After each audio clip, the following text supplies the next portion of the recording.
but with a Trick Room threat imminent, I am not surprised to see Enzo start things off with Smeargle, but no Trick Room yet from Jeudy. Well, this is what Smeargle does best. It provides support, and the premier setup Pokemon in the meta since Regulation A has been Golden Go. So being able to support this nasty plot Golden Go with the full gamut of Smeargle support moves up against the Ogerpon and Fluttermane. So a classic safe lead coming out from Jeudy's side. Yeah, and this Ogerpon honestly isn't the worst Pokemon to have in front of Smeargle. It can't be put to sleep due to the grass typing since it has not terrestrialized yet. If the Ogerpon anticipates Fake Out connecting with it, use a Spiky Shield and break the Focus Sash on Smeargle, but there are no support plays here. We see a Shadow Ball take a one-hit knockout on that Golden Go. Yeah, instant one-hit KO on the Golden Go. No terrestrialization, just a knockout. Ivy Cudgel connects with the Smeargle as well. So that is 1.9 Pokemon hit bars off the field. Enzo will respond with a Spore on the Fluttermane, however. So Enzo at least got a sleep off on the field, but other than that, things are looking rough. Smeargle will drop its attack, and now we'll see if it gets a good boost for it. Unfortunately, not this turn. It did get a boost in the special attack, but you have to look at the trade that was made there. Yes, the Fluttermane is asleep, but it came at the cost of that entire Golden Go. It gives Urshifu a great opportunity to switch out onto the field, but it's a choice band Urshifu. It's not going to be able to necessarily outspeed Fluttermane if it finds a way to wake up in a couple of turns. And what's the best way to keep Fluttermane safe while it's taking a nap? You can follow me on that Ogerpon. Yeah, you can follow me on the Ogerpon, but this Choice Band Terra Dark Urshifu is going to be doing big damage. And this Fluttermane is currently locked into Shadow Ball, so if it decides to wake up, it may just find itself targeting down that Smeargle. And look, it is just one-hit KO after another here. That Choice Band is so powerful. Smeargle following up with a Spore just to try and see if there would be any kind of a switch out there. Smeargle's really trying to go on this special offensive side here, but not getting that. I mean, maybe Spore could be considered a special attack in terms of the fact that it puts Pokemon to sleep and that's a special effect, but unfortunately for Smeargle, its primary purpose really is not dealing damage in this matchup. I love how you go for the Spore there regardless of what happens, as Wide Guard's not going to help you out too much. You can't necessarily go for Fake Out a second time, and Follow Me is a great opportunity, but if you're anticipating only one Pokemon attacking and you know you can get that knockout, there's no need to go for it. Well, the Follow Me will redirect the Shadow Ball into the Smeargle, so Smeargle protecting Enzo from protecting both of those attacks away from the Urshifu. So Enzo will be able to fire off an attack here into one of Jeudy's Pokemon. Again, a big Wicked Blow with the terrestrialization. That picks up a one-hit KO on the Fluttermane as well. Every hit so far that has landed has been a one-hit KO, except for the Focus Sash. I was going to say, I feel like the Focus Sash doesn't necessarily negate that metric in this matchup. And as we're down to the final two Pokemon for each of these trainers, seeing that Ursaluna was in the back of Enzo's party with no speed control necessarily available to him is a really interesting call-out.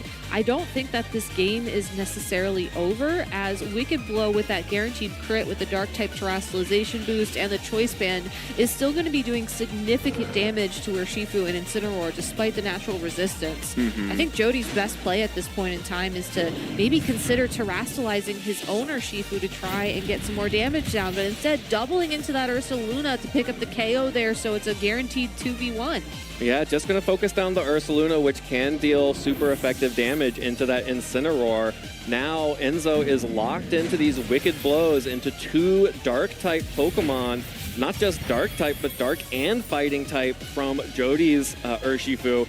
This is our first, I guess technically the Fake Out Close Combat wasn't a one-hit KO, but this Wicked Blow, our first one that dealt less than 50% damage, and really hard to see how this Urshifu is going to be able to come back from this. given that Enzo is locked into Wicked Blow, and Jeudy has the ability to just finish us off with a close combat. Yeah, a very safe play there. Fake out ensures that the Ursaluna will not attack that turn, and the close combat would have gone through Protect regardless. So just eliminating that Pokemon before a Hyper Voice could have activated Throat Spray and really gotten that Ursaluna set up for damage. So even though it came down to the wire, it felt like at the end, there was just so much damage potential on Jody's side of the field, and also a bit more flexibility with his Urshifu being able to change attacks, that he was able to select close combat pretty confidently and get those final 2 one-hit knockouts. Yeah, Enzo whiffing on the speed boost for Smeargle twice did not help. Really would have wanted to be able to get more Pokemon put to sleep than just the Flutter Mane that, was able to be taken out of the game, but wasn't really exerting a lot of pressure anyway, locked into Shadow Ball. And then, of course, having the 2 Dark-type Pokemon in the back, the Urshifu and the Incineroar, even if everything else had worked out, even if Gholdengo had not gone down immediately turn 1 to the Shadow Ball, not going to be doing a whole lot of damage to either of those Pokemon either. Totally threatened by both of them. Yeah, I really love how Jeudy just kept that Flutter Mane on the field at the end of the day, because if you think about it, had he swapped it out, the Pokemon coming in would have been put to sleep, as he has no spore-resistant Pokemon in that position, or it would have been taking a super powerful Wicked Blow, and those are just prices that you can't necessarily pay. So even though that Pokemon was not able to deal any more damage after that one Shadow Ball into the Gholdengo, by forcing Enzo to knock it out to remove it from the field, he ensured that whatever Pokemon was coming in had the best possible setup. There was no more threat of sleep, there was no chip damage to break a Focus Sash or put Incineroar within KO range. Just a very comfortable positioning choice for Jeudy. Yeah, absolutely. Very comfortable there from Jeudy, especially having both of those Pokemon in the back.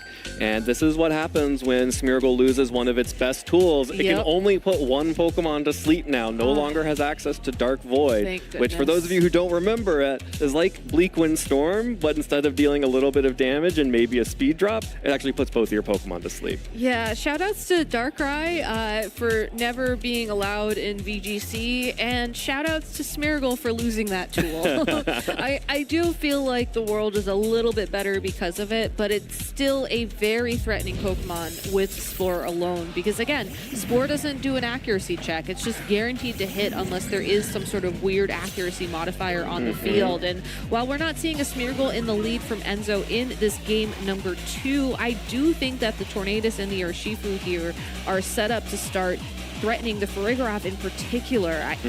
Looking at Jody's board position, I can't help but wonder if he was hoping to go for a early Trick Room here to try and take advantage of the fact that there might be a instant Tailwind from the Tornadus from Enzo. Yeah, this is a classic Tailwind versus Trick Room matchup here, and Jeudy having the Fake Out pressure and having the ability to Terrastalize this Farigiraf into the Fairy typing, resisting anything that Enzo can throw at the Farigiraf, all but guarantees that Jeudy will be able to get his preferred method of speed control up.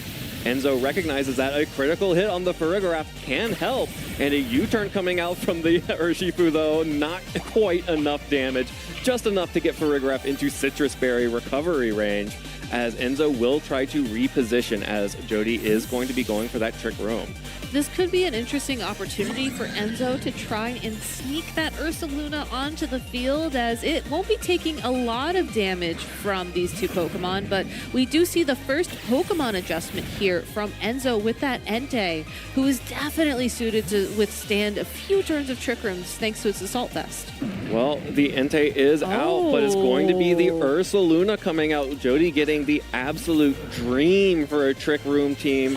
That is the best turn 1 you could possibly hope for.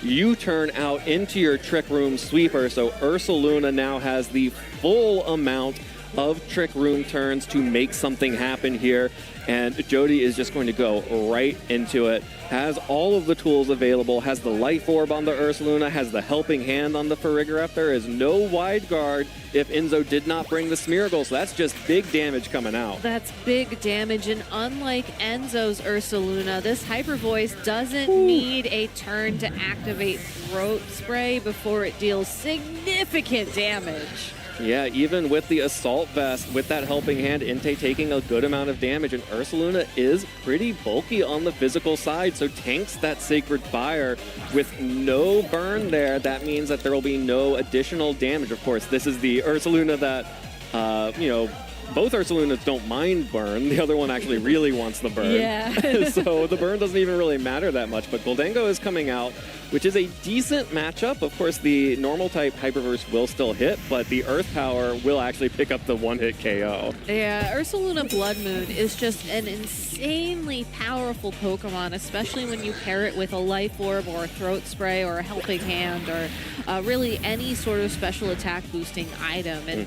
even though this Entei will have the opportunity to go for another Sacred Fire, because the burn does not come through, Ursaluna will have the opportunity to go for a additional attack, and he could either go for a knockout onto the Entei, guaranteed with the Earth Power, or you could just go for some solid damage with the combination of a Hyper Voice and a Dazzling Gleam.